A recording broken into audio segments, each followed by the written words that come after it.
Okay, boxing fans, we're going to go through the undercard and predict every single fight on this undercard. And there's quite a few, and there's one or two that isn't bad, the rest we'll go through.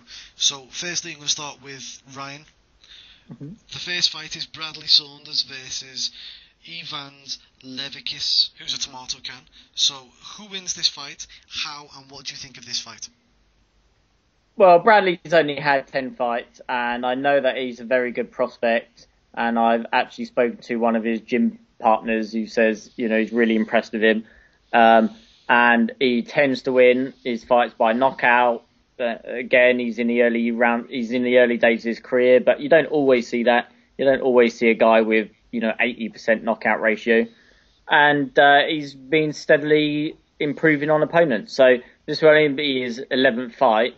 And the guy, although he is, a low-level journeyman, he's only lost half of his fights, according to BoxRec, by knockout. So I think if Bradley wins by knockout, it'll be quite impressive because the other guy, he's barely ever lost by, he's only lost half his fights by knockout. So I think Bradley probably wins by, say, mid to late stoppage, maybe round 6, something like that.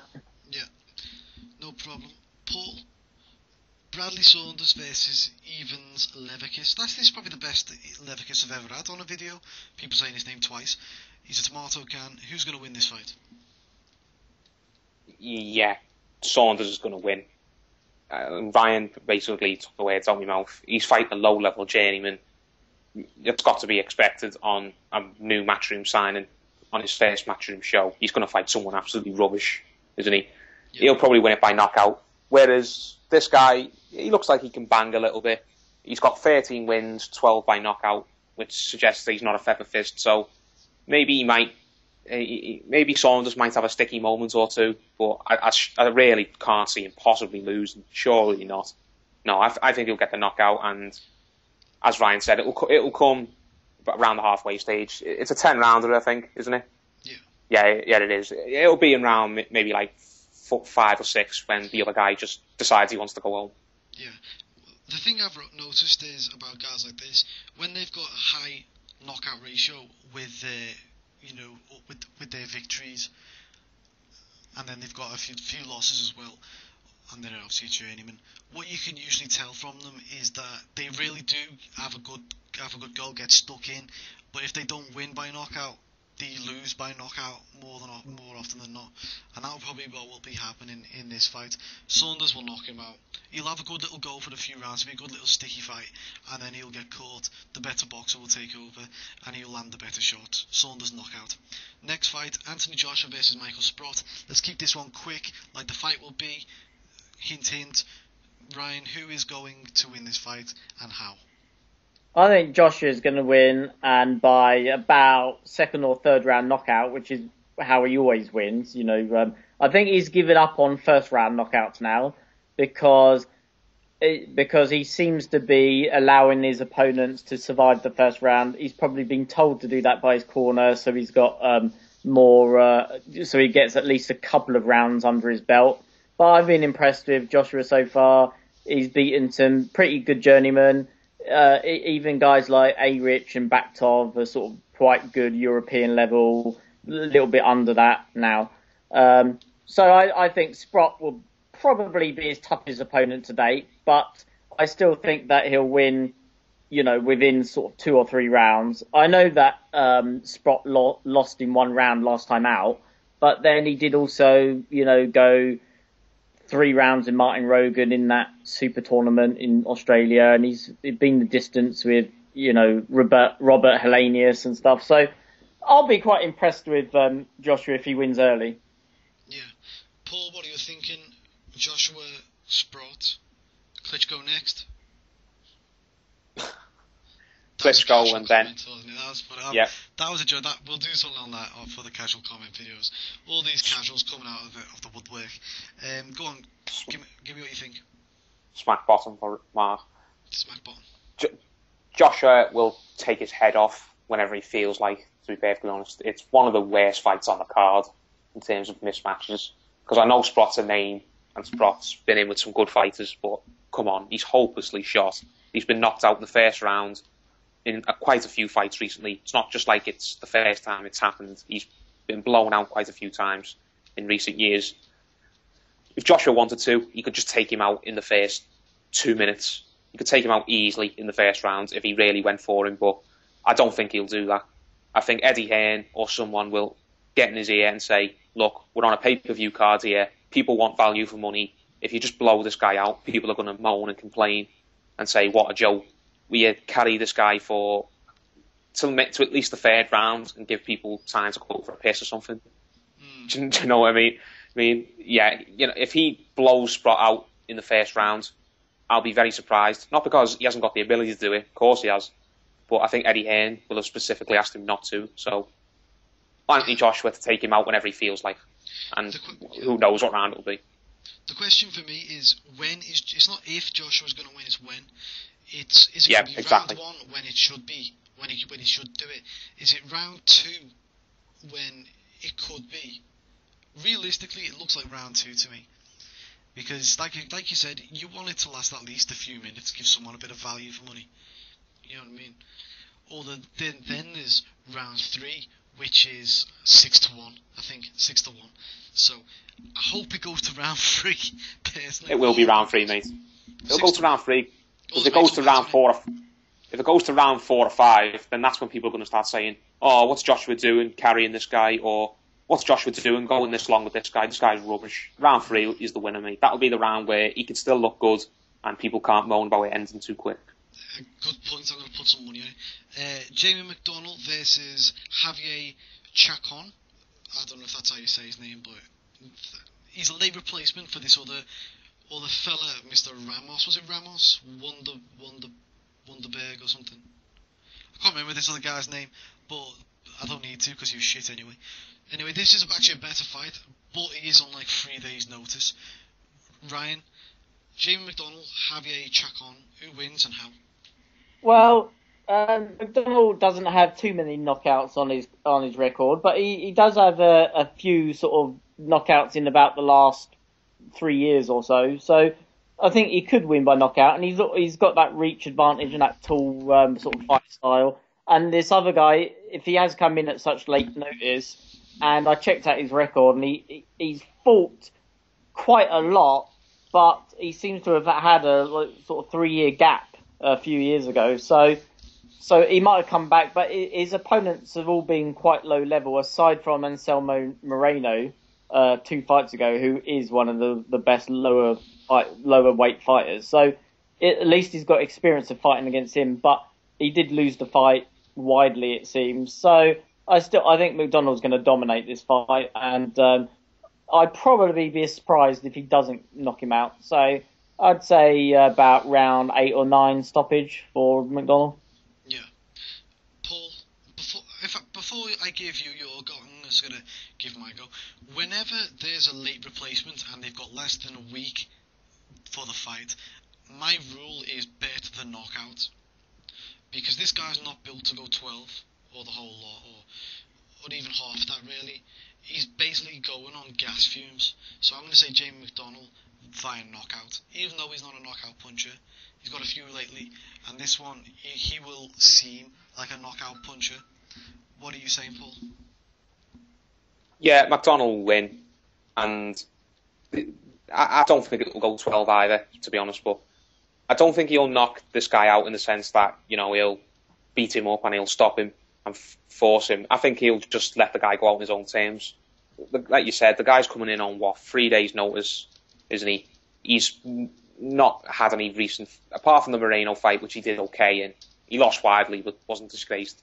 He's not fought anyone of note at all. The guy is coming in on such short notice. He's surely not going to be in shape. Surely not. He's going to gas after a few rounds, and McDonnell will probably just let him go out on his own terms, sort of thing. Like maybe he'll just retire on his stool eventually, because I don't think McDonnell will look for the stoppage, especially because he won't want to take the risk, because hasn't he got like a fight with Kamida signed for next year? That's right. That's right. He's not going to risk getting caught. He's not going to risk getting sparked himself. He'll be safety first. I think it will be a very boring fight while it lasts. This will be the fight where everyone goes to the toilets or goes to the bar. It'll be really boring because McDonnell's not going to take any risks, and this guy's not going to really offer anything. The fight won't go the distance. It will be stopped after the 6th round at some point when this guy is just shattered and decides it's time to get me money and go home. Yeah. So the next one I've got for you guys is Callum Smith versus Nikola Sekloka. Ryan, what do you think about this fight? I actually think this is the best fight on the card. Hang on, which fight is that again? Sekloka? Yeah, Sekloka versus Callum Smith. Callum Smith is a very good prospect. I've been impressed with him so far, and that Sekloka, he is a what's it called? He is a fighter who's been in there with a lot of guys. I remember his fight against Arthur Abraham a while back. I think you're right. It probably is the one of the most competitive fights on the card. Like, if any of the prospects are going to go the distance, I imagine it will be this one, because even though Callum Smith might have the power, the other guy has been in there with some tough competitors. So yeah, I think Smith will look impressive. I think he'll dominate the fight. I think he'll win like 10 or 11 rounds, but I expect the other guy to last the distance. Yeah. Paul, what are your thoughts? Yeah, as Ryan said, I think this fight will probably go the distance because the guy is durable. He's done 12 at Abraham. He's done 12 at Sakio Bika. He's obviously not a bum by any stretch. He's not easy to knock out. I think it will be a carbon copy of the fight that Smith had a few months ago against that Vladimir Bayose. Is that his name? That's where right. It'll go the distance and he'll definitely be tested and taken into new waters, but he'll still win it comfortably and he'll never be in any danger of losing any points. This will be the fight where after he gets out, people will say, oh, that's exactly what Callum Smith needed. Great learning fight, great step up, a great experience, stuff like that. Even though he won't be in any danger at any point in the fight, he won't really show us anything new. He'll just win a comfortable wide decision where the other guy gets stuck in and has a go, but never comes anywhere close to winning it. Callum Smith decision. Yeah, I'm going to say the same. Callum Smith decision. This guy, he's got 8 knockouts in 28 fights. This is that Sekloka.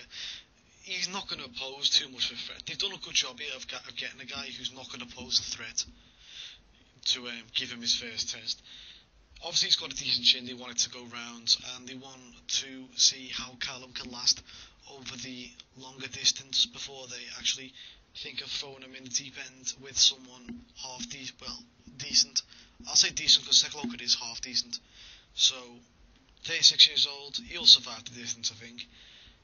I'll be impressed if Callum Smith knocks him out. I will. I'll be very impressed if Callum Smith knocks him out. Just a point on the previous thing.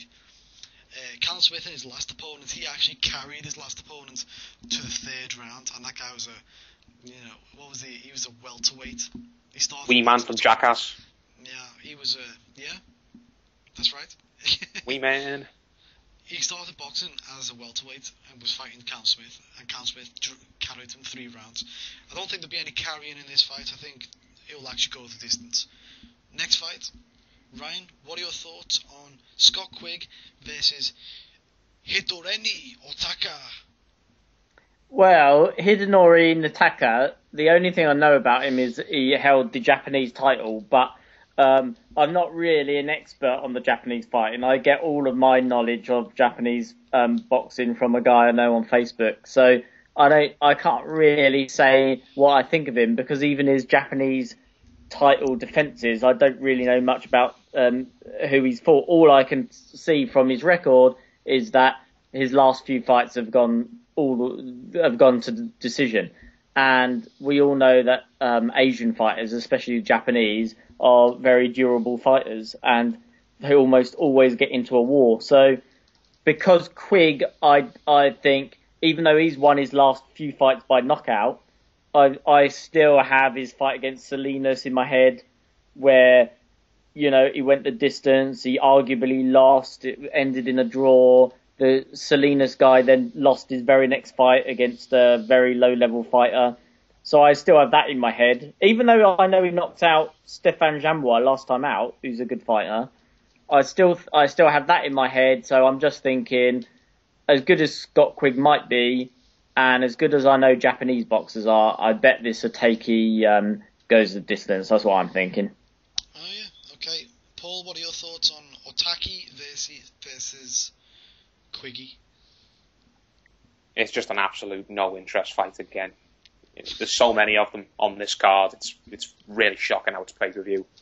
This Otaki guy, he's a replacement again for another fighter, but this guy's not coming in at 3 days' notice. He's had 5 or 6 weeks' notice, so he at least have had time to get himself in shape. But at the end of the day, looking at his record, he's 33 years old. He's semi-retired. He's never been in a 12-round fight. His last 5 fights look going on BoxRec. I'm looking at the scores now. When he's been defending this Japanese title that he's got, he's won all his last few fights, his last few defences. They've all been very, very close. They've all been 96, 95. What's this? Another one was a split decision. 96, 94. It's not like he's just been really schooling these guys in his title defences. He's been struggling to beat guys at Japanese domestic level. And that doesn't really... The finish line, yeah. Yeah, that doesn't really inspire you much. If he's barely scraping against these domestic level fighters in Japan, then what chance has he got coming over here fighting Scott Quigg, who's young and fresh and hungry, whereas this guy is just, he's old for the weight. He's not had a brilliant training camp. He's only had 5 or 6 weeks when he should have had about 8 or 9. Scott Quigg will just take this guy out like he has everyone else. It'll be a 2 or 3 round job. He'll absolutely murder him with the body shots. KO inside the first 4 rounds to Scott Quigg. Yeah, I'm the same. Basically, like I said, whenever there's leg replacement, pull in basically the thing for the knockout in it. It's the knockout. And this one is going to be exactly like you said, terrible replacement. This guy is hot. He's never gone 12 rounds. He's domestic level in Japan. So I just don't have much confidence in him surviving the distance. Scott Quigg wins by knockout. Moving on. James Degale versus Marco Antonio Periban. Ryan, go. Well, Periban isn't that bad, but he's on a bit of a bad streak. But he's not that bad in the sense that at one point in history he was a decent prospect, and then he got beaten by Sakio Bika, which was a close fight. So he got beat by Bika, and then since then he seems to be losing and drawing. So and Degale is not doing those things. He's only lost once to George Groves, and that was ages ago, even though it doesn't feel so long ago. So yeah, Degale's on a big run of results, but he does tend to go the distance against the sort of better opponents. I know he beat Brandon Gonzalez by stoppage last time out, and he looked good doing so. But Periban, I think he's too durable. He's Mexican. He's got the pride, so he'll go the distance. So Degale, wide decision. No problem, pal. Paul? Yeah, Paraban's not atrocious by any means. He's half decent. I'd put him in the top 15 in the division. Not the top 10, but top 15. He's a decent test for Degale. I think he'd be the best win on Degale's record, personally, if he wins this fight. And I fully expect him to be honest. I think he's got way too much skill, way too much speed. He's better all round than Periban. Maybe not in terms of power, but that won't matter when Periban can't land a glove on him. James Degale would have to have an absolute disaster to lose to Periban. He really would. He'd have to make an absolutely stupid mistake to get himself caught and knocked out, because Periban's not beating him on a decision. Absolutely no way.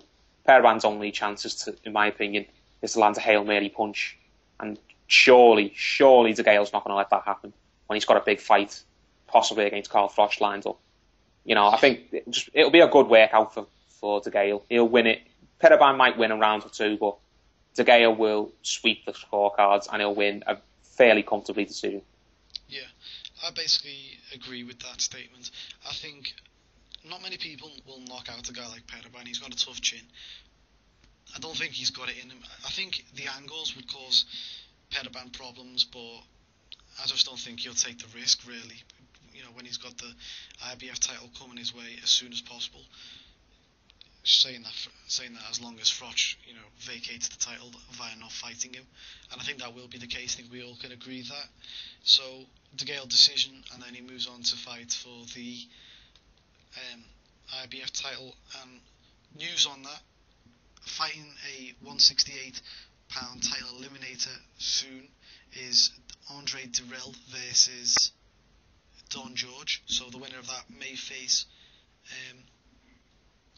Bellew and James Degale. James Degale versus Andre Dirrell would be dreadful to watch. Well, I'd rather pour bleach in my eyes. Well, we'll move on to the next one then, guys. We'll move on to the next one.